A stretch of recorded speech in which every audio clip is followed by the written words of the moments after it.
어제 저녁 홍준표 전 대구시장의 선대위 합류를 설득하기 위해 미국 하와이로 떠난 김대식 국민의힘 의원.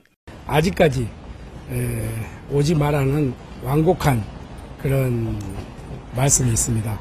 그러나 오늘 오전 하와이 공항에 도착하긴 했지만 홍 전 시장을 만날 수 있을지는 미지수입니다. 홍준표 전 시장이 전화를 안 받거나 받아도 오지 말라고 주소 안 알려주면 못 만나는 거네요, 그러면?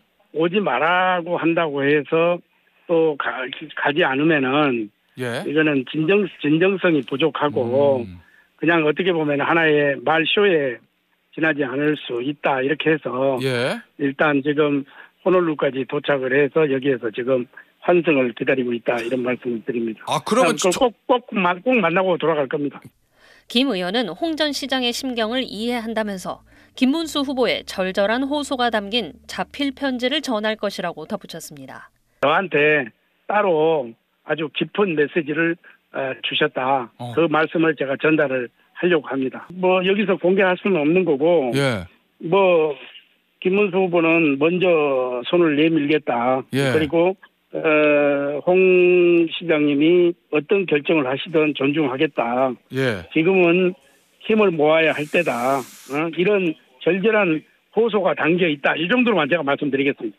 이재명 민주당 후보가 당선되면 홍 전 시장이 차기 총리로 유력하다는 설에 대해서는 선을 그었습니다. 우리 홍준표 후보이라면은 예. 현재까지 보수의 상징 아니겠습니까? 그러면 홍 전 시장이 이재명 후보하고는 절대로 함께하지는 않을 거다.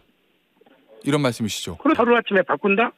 그거는 홍준표가 아니죠. 알겠습니다. 저는 그렇게 되면은 자기가 걸어온 길이 저는 예. 하루아침에 무너지고 우리 국민들로부터도 존경을 받지 못한다. 예. 저는 이렇게 생각을 합니다. SBS 정경희입니다. 정계 은퇴를 선언한 뒤 미국으로 건너가 연일 국민의힘을 맹비난하고 있는 홍준표 전 대구시장. 권성동 국민의힘 원내대표를 비롯해 김문수 대선 후보 등 당 지도부가 홍 전 시장을 달래며 대선 지원을 요청해왔습니다. 하지만 홍 전 시장은 자신의 소셜미디어를 통해 거절 의사를 밝혔습니다. 국민의힘이 홍 전 시장의 캠프 비서실장이던 김대식 의원을 하와이로 보내 홍 전 시장을 설득하려 한다는 내용이 알려지자 김 의원에게 오지 말라고 했다고 공개했습니다. 또 문수형은 안타깝지만 그 당은 이미 탈당했다고 선을 그었습니다.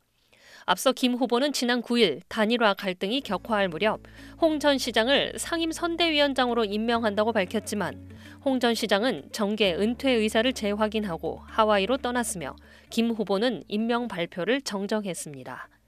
홍 전 시장은 오늘 또 국민의 짐, 사이비 보수 등의 표현으로 국민의힘을 향해 날선 비판을 이어갔습니다. 홍 전 시장은 그래도 이 당에서 행복할 때가 DJ 노무현 정권 시절 저격수 노릇을 할 때였던 것으로 기억한다면서 이 당은 들일하러 갔다가 저녁 늦게 돌아오면 안방은 일 안 하고 빈둥거리던 놈들이 차지하고 있었다. 일하는 놈 따로 있고 자리 챙기는 놈 따로 있는 그런 당이라며 강도 높게 지적했습니다. SBS 정경윤입니다. 네, 오늘 익산에서 김상우 의원님 만나셨습니다. 연단에 올라서 후보님 공개적으로 다시 한번 지지했는데 소감이 어떠신지, 또 후보님의 입당 제안에 김 의원이 아까 기자들과 만나서 민주당에 들어온다면 바닥부터 시작해야 할 것 같다고 말을 했는데요. 혹시 김 의원의 역할에 좀 연주해 주신 게 있는지 여쭙습니다. 우리 김상우 의원은 국민의힘에 계시던 국회의원인데 이 합리적 보수의 가치를 실현하기 위해서 자기 목소리를 내다가 결국은 뭐 방출된 것 같아요. 즉 다시 말하면 합리적 보수 정치인들이 숨을 쉴 수 없는 그런 조직이라는 뜻이고, 국민의힘이 이미 보수 정당으로서의 정체성을 완전히 버렸다라고 생각돼서 참 안타깝습니다. 김상욱 의원이 민주당 안에서 어떤 역할을 하게 될지는 뭐 본인의 판단도 있을 것이고 당도 같이 논의해 봐야 되지 않을까 싶은데, 본인이 민주당 안에서 합리적 보수의 가치를 잘 실현해 줬으면 좋겠습니다. 총리설에 대해서 양측 모두 사실 무근이라는 답이 나왔는데요. 혹시 대통령이 당선되시면 홍준표 전 시장의 총리직을 맡으시는 것도 고민하고 계신지? 아직 선거 중인데 그런 고민하겠습니까?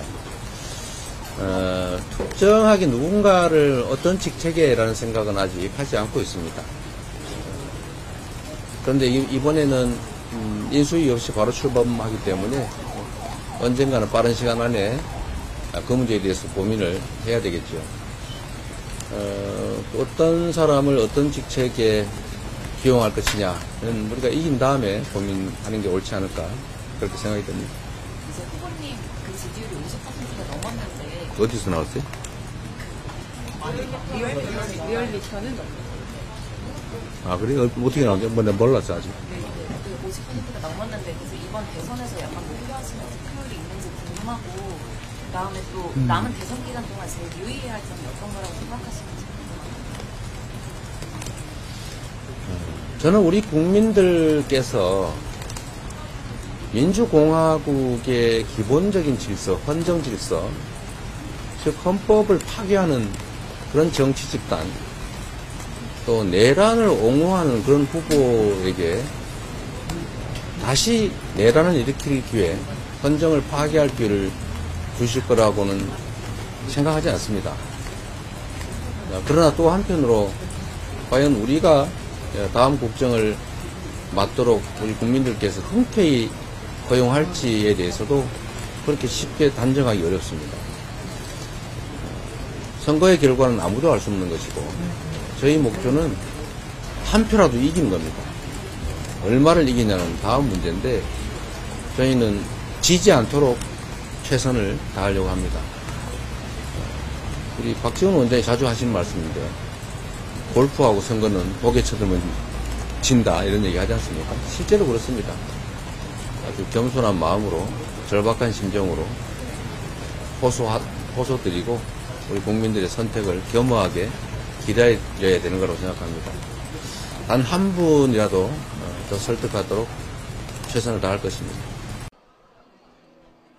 국민의힘 대선 경선 탈락 후 정계 은퇴를 선언한 홍준표 전 대구시장이 연일 국민의힘을 향한 비판의 목소리를 높이고 있습니다.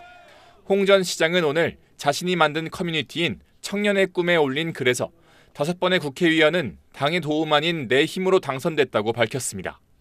그러면서 그 당이 내게 베풀어준 건 없다. 박근혜 탄핵 이후 괴멸한 당을 내가 되살렸을 뿐이라며 3년 전 윤석열에게 민심에서 압승하고 당심에서 참패했을 때 탈당하려고 했으나 마지막 도전을 위해 보류했었는데 이번 경선에서도 사기 경선을 하는 것을 보고 내 청춘을 묻은 그 당을 떠났다고 밝혔습니다. 이어 30년 전 정치를 모를 때 노무현 전 대통령 권유를 따라 꼬마 민주당에 갔다면 이런 의리, 도리, 상식이 전혀 통하지 않는 당에서 오랫동안 가슴앓이는 하지 않았을지도 모른다고 토로했습니다. 끝으로 하와이는 놀러 온 게 아니고 대선을 피해 잠시 망명 온 것이라며 대선이 끝나면 돌아가겠다. 누군가 이번에 대통령이 되면 이 몹쓸 정치판을 대대적으로 청소했으면 좋겠다고 글을 맺었습니다. 이는 권성동 국민의힘 공동선거대책위원장 등 국민의힘 지도부가 홍 전 시장에게 요청한 대선 지원 요청을 에둘러 거절한 것으로 풀이됩니다. 홍 전 시장은 김문수 국민의힘 대선 후보 측이 제안한 상임선대위원장직을 고사하고 예정대로 미국으로 출국한 바 있습니다. SBS 배성재입니다.